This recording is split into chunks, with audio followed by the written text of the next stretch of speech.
తండ్రిని మానసిక క్షోభకు గురి చేశాడు.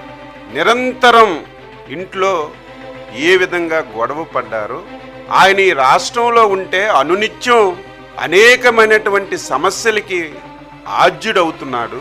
ఈ రాష్ట్రంలో ఉంటే నాకు క్షోభతో పాటుగా ఈ రాష్ట్రానికి తీవ్రమైనటువంటి నష్టం జరుగుతుందని చెప్పి ఆ రోజే రాజశేఖర్ రెడ్డి జగన్మోహన్ రెడ్డిని బెంగళూరు పంపించిన విషయం మనందరికీ తెలుసు. తున్నది అంటే ఏ విషయం ఏమిటని నాకు తెలియదు, కానీ ఒక సందర్భంలో ఆమెగారు కూడా నాతో అన్న రాజశేఖర రెడ్డి గారు ఏమో కొడుకుని ఇక్కడ వద్దు బెంగళూరులో ఉండమంటాడు, ఆఫ్టర్ కన్న కొడుకు కదా ఇక్కడికి వస్తే నేను ఎట్లా వద్దనేది అంటే ఏ తల్లికేం తప్పదమ్మా ఇది. రాజశేఖర రెడ్డి గారు చనిపోయే సమయంలో నువ్వు ఎక్కడున్నావో చెప్పవలసినటువంటి బాధ్యత నీకు. ఆ సమయంలో ఇతర రాష్ట్రాల్లో నువ్వు ఉండవలసినటువంటి అవసరం ఏమొచ్చిందని చెప్పి నేను అడుగుతున్నాను. ఆ సమయంలో పోలవరం టెండర్లు చనిపోయిన రోజునే 100 కోట్ల రూపాయలు టెండర్లు ఆన్లైన్లోకి ఎక్కించి టెండర్లు పిలిచినటువంటి పరిస్థితికి ఆన్సరు నువ్వు చెప్పవలసినటువంటి అవసరం.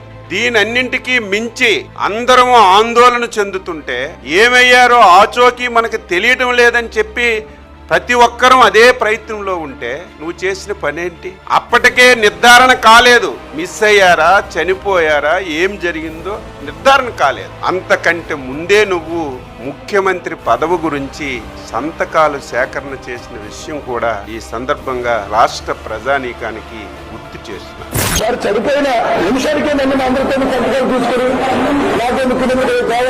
ఆయన మరణం తర్వాత వైఎస్ జగన్మోహన్ రెడ్డి గారు సీఎం కావాలని అందరూ సంతకాలు పెట్టిన తర్వాత అది 9వ పేరు 8వ పేరు నా సంతకం. ప్రత్యక్ష సాక్షిని నా దగ్గరికి వచ్చారు కొంతమంది, రండి ఆయన కోరుకున్నారు, ఆయన నిలబడతాం, ఆయన అనే విధాలుగా మనం ఆ సీట్లో నిలబెట్టాలి అంటూ ఎంత తొందరపడ్డారంటే ఒక పక్క నుంచి ఎవరైతే మరణించారో ఎవరైతే కనుక గతించారో అలాంటి వారి ఆ నాయకుడి యొక్క పార్థివ శరీరం ఇంకా ఇంటికి రాక మునిపే రాజశేఖర్ రెడ్డి గారు ముఖ్యమంత్రి పదవిలో ఉండగా చనిపోతే కనీసం ఇంట్లోంచి అడుగు పెట్టకుండా జగన్మోహన్ రెడ్డి గారు తండ్రి చనిపోయిన మరుక్షణమే శవం ఇంట్లో పెట్టుకునే సంతకాల సేకరణ చేయలేదా?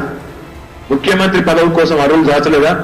ఆ రోజు చాలా మంది చాలా అనుమానాలు వ్యక్తం చేశారు. జగన్మోహన్ రెడ్డి ఆ రోజు రిలయన్స్ వాళ్ళు చేశారని చెప్పి రిలయన్స్ ఏజెన్సీల మీద దాడి చేయించాడు.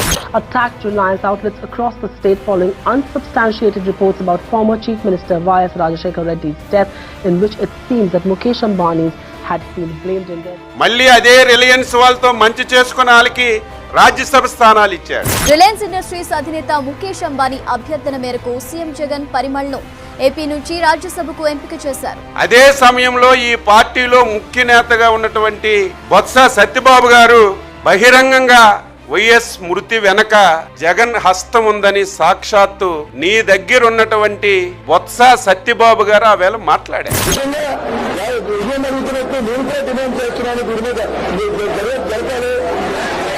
ముఖ్యంగా ముందు జగన్మోహన్ రెడ్డి ఏ కుటుంబం జరగాలి మరి కుటుంబాలు చూస్తుంటే నిన్న విజయాన్ని మాటలు చూస్తుంటే నాకు కూడా ఒక అనుమానాలు వస్తున్నాయి.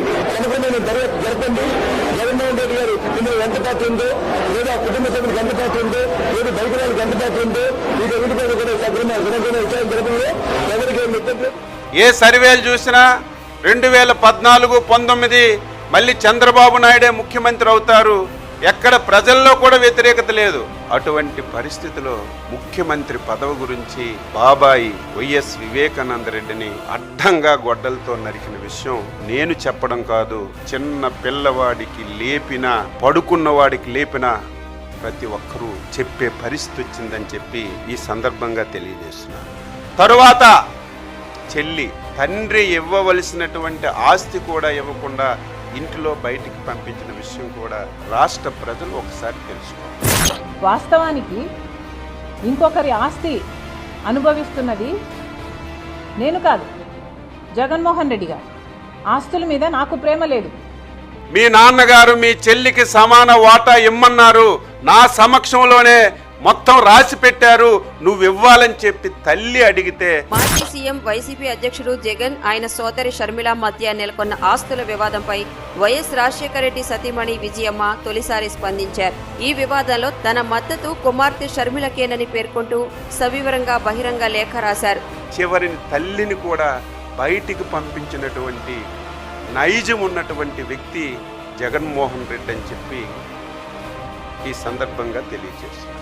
ఈ పరిణామాలన్నీ చూస్తే ఆ రోజు రాజశేఖర రెడ్డి యొక్క మరణానికి కూడా నీ బాధ్యత ఉందని ఆ రోజు ఏదైతే బొత్స గారు చెప్పారో అది కూడా ఈరోజు నాకు అనుమానం వస్తుందని చెప్పి